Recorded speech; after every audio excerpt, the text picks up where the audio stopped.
Hi hello everyone, तुमच्या सगळ्यांचं स्वागत आहे आपल्या डेली व्लॉगमध्ये. आता साडी घातली होती मी. साडी का घातली, कधी घातली होती ते बघा पुढे व्हिडिओमध्ये. सकाळी माझं उठले, आवरलं आणि नाश्ता वगैरे बनवला. मेथीची भाजी आणि भाकरी. मेथीची भाजी म्हणाल तर रोज एक दिवसाआड बनवलेली असते आमच्यात, कारण की यांना खूप आवडते आणि सीझन पण चालू आहे. चालायला निघाले तर हे बघा चक्कर मारून गेले की नक्की चालते की नाही. त्यांचं काम होतं, म्हणजे तिथून बघून गेले की ही नक्की चालते की नाही.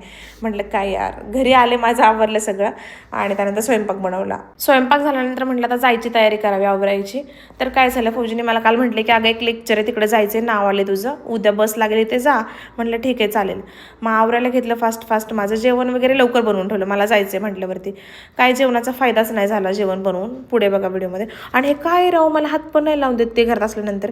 त्याला उलटं सुलटं केलं, बघितलं नक्की काय म्हटलं हे ते यायच्या अगोदर. महाराष्ट्रीयन लोक म्हटले की आली साडी. मग मी काय करते, बाकी सगळे लोक तर त्यांच्या वेश घालतात, पंजाबी ड्रेस असतील, काय असेल राजस्थानी असेल.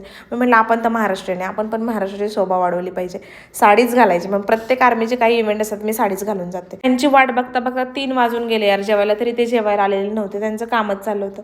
त्यानंतर थोडासा भात खाल्ला, मला पण एकटीला जेवण जात नाही. खाली गाडी लागली होती, गाडीमध्ये बसलो आणि निघालो. लेक्चर अशा टॉपिकवरती होतं की राजस्थानमध्ये जास्त प्रमाणात म्हैशी नाही आहेत, मग दूध भेसळयुक्त येतं, मग त्याचा त्रास होऊ शकतो. त्याच्यासाठी त्यांनी एक बॉटल आणली होती आणि त्याला लॉक होतं, चावी होती त्या बॉटलला.